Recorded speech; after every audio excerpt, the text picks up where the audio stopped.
Hello, everybody. Welcome to another episode of Life and Death with Vail. I'm Vail, and this is Joseki with Dummies, where we do more than just Joseki. We do life and death problems, we do endgame problems, we do game reviews, we do it all. So this is episode 2 of Life and Death, where we're starting to look at some actual problems now. The last episode was a kind of a lead-up episode talking about general concepts of how to study life and death. And in general, how life and death problems work is they start a little unrealistic and they just teach you to look for certain shapes, dead shapes, and how to recognize those. And then it moves on to they tend to teach you how to create those shapes in your opponent so that, or make sure that you don't create them. And then finally, real game scenarios. So here we have 4 problems, beginner level life and death problems. Each of these are black to play, and I have not looked at the answers, but let's see if we can figure out how to solve these together. So starting with this one in the upper right, the first thing that catches my eye is that if white plays here, white cuts off these 3 stones. So our eye naturally gravitates to that. But notice that if we play that move, then white will be able to play R18. So if we play here at Q18, white could play here. And now, yes, it's true that we capture, but that shape that we just captured is a dead shape. So if white plays here, black dies. So that's the first thing to keep in mind. This shape is called a bulky 5, and it is dead. Notice that black can't get out. The key to life and death problems are almost always in the fact that your opponent can't escape to the center or connect to another group. In fact, I've heard, maybe I should have talked about this in the original video, but one thing I've heard about life and death is that while it's fantastic to study because it helps you learn how to read and it helps you learn sente and learn basic shapes and learn Tsujis actually also, trick moves or brilliant moves, that typically you don't want to have to get into a life and death scenario because it means that you've been completely cut off from the rest of the board. Almost always something is going to have to struggle for life, so it's necessary to learn this kind of stuff. But ideally, you want to try to continue to connect your groups and not get surrounded. Go is the surrounding game, after all. All of these shapes here have been surrounded and need to find life. And if you can surround your opponent and force them into particular types of shapes, then you can kill them. And this is a bulky 5, this is a dead shape, and R19 is the vital point that would kill. Therefore, going back, we see that this initial move at Q18, it must be wrong, because that allowed white to force us to make a bulky 5. So then, maybe we think about R18. Now you might say, well, yes, but that allows white to cut off this group here. It's true, however, we get to capture. And this shape is alive because if white plays here, is there a difference? Let me see. I think you play here, right? Yeah. There's 2 eyes. So let's say let's call that solved for now. I'll check the answers at the end of the video, and let's move on to the next problem. This problem down here. Let's see. This is a little different because we are trying to avoid black. I'm sorry, we are black in all these scenarios, so I gotta pass. All right, so it's kind of vice versa, right? So what we're trying to do is we're trying to create dead shapes within white space.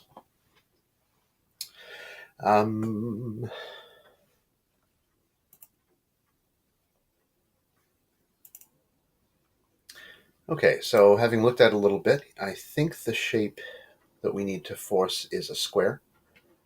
So I think playing at S2 is the shape, and then S1 to try to kill this. This basically takes away, okay, so my reasoning here is that if we don't do that, if we play something else, if we play here, that's two eyes. If we play here,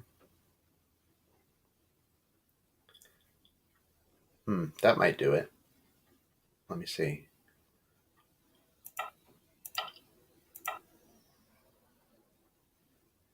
No, that doesn't do it because this is alive.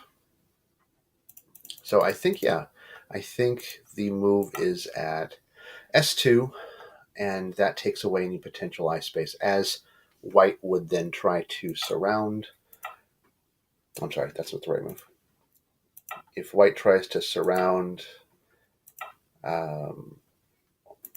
there's nothing that white can do to get out.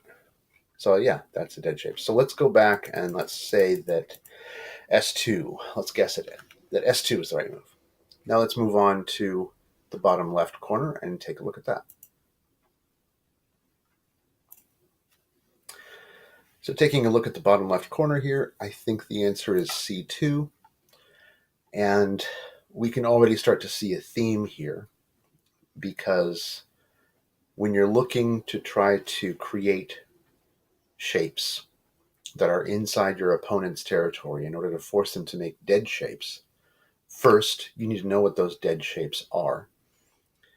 And they always have to do with stopping your opponent from making a second eye. So it's taking away eye space internally. So this seems to be the best move to take away white's eye space potential on the inside. If we don't do that, if we do something else, then white can make another eye here. So I think C2 is my guess.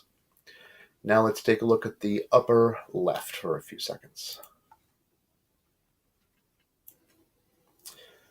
So here in the upper left, it looks like the best bet is to descend solidly at A18. Remember, when you're playing moves on the inside in a life and death problem, the goal is to sacrifice these stones in the inside of your opponent in order to force them to make a dead shape. So we don't care about fancy moves like stuff like this, right? We don't care about making eye shape for ourselves, because this group isn't trying to live. This group is trying to get sacrificed in a way that makes this group die. So I think A18 is the answer. Now, I will pause the video again and check and see if our answers are correct. All right, so we got 3 out of 4. So we missed one. Let's take a look at what the book says. The upper right corner is correct. We want to play at R18 as we showed. So playing here at R18 is the correct move for the reasons we talked about. Down here is interesting. We were correct in that S2 was the right move. However, the book showed an interesting variation. We talked about what happened if white plays at S1, and in that case, black would play at S2, and you notice that what's happened here is that now black or white will be forced to capture these stones in a square shape, which is a dead shape. But white might try to be fancy and stop that from happening, and what white could do is throw in. When white throws in, black would capture, and then when white plays here at S1, black would fill at S2 and recognize this shape. This is your bulky 5 shape. So that would force this white group to be dead again. Same thing here. We were right about this. C2 is the correct move. If white plays at C1, then black can create the bulky 5. If white decides to play here instead, this group is still a dead shape. These four stones, these 4 black stones, would still be are still dead. So black can play elsewhere, and then take the vital point here, and that keeps white from making 2 eyes in here. It's always about stopping your opponent from making 2 eyes. So that's how that one works. Either way, once this move is played, white's dead. Now up here, the book says that B19 is the correct move, which does make sense, because if white was to try to play here, black can make a bulky 5 inside with this move, or if white plays here, he can make a bulky 5 with this move. My question is, why is this wrong? If this would have to be white's response, right? Because otherwise it's a bulky 5. So then black would capture. I don't know. Isn't that alive? Oh, no, maybe it's not. Oh, no, it is alive. Because of this, right? Isn't this alive?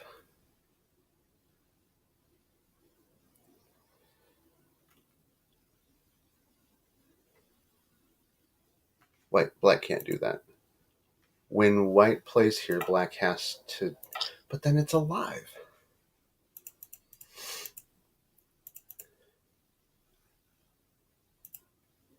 Okay, I guess that's right. So, yeah, interesting. So this would be the move for white to stay alive, to force black to make this shape first, and then as white starts to fill in, or black starts to surround, then this would be alive. Yeah, that's very interesting. So, okay, yeah, we were wrong. Or I was wrong. I'm not going to drag you along with me. You guys probably figured it out. This is not the move, because it does not force a bulky 5. So B19 is the correct move in this scenario. Very interesting. All right, well, thank you for watching. Please feel free to like and subscribe, and please comment if you think that this format of studying life and death, or our other playlists, the playlists about Endgame, which honestly nobody else is really doing that I've seen. I'm really eager to get into some Endgame problems, because I think that's really one of the biggest keys to getting better at Go, is studying Endgame, life and death, and doing game reviews. So you'll notice that we've got a couple of game reviews up already. Myself, and then Micah is commenting on the same game. That's been illuminating.